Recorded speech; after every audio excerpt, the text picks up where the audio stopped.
ये हमारा गोकुल राज है जो अच्छा वेल्डिंग मारता है।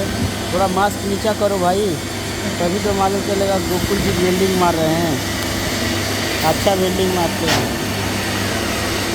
थोड़ा इनका क्वालिटी देखिए, वेल्डिंग का क्वालिटी देखिए, ज़बरदस्त वेल्डिंग मारते हैं, आर्गन वेल्डिंग मारते हैं।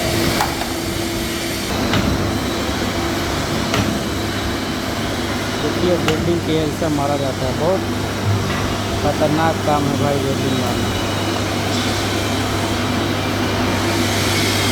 बिल्कुल भी इस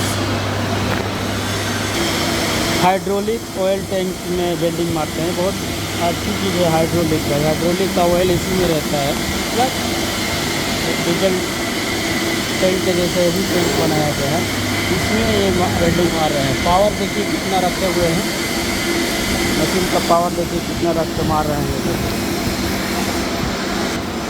गोकुल जी अच्छा वेल्डिंग मारते हैं और अच्छा वेल्डर है। क्वालिटी देखिए वेल्डिंग का, बहुत क्वालिटी वेल्डिंग है। आप अच्छा वेल्डिंग मारते हो, ग्रेट।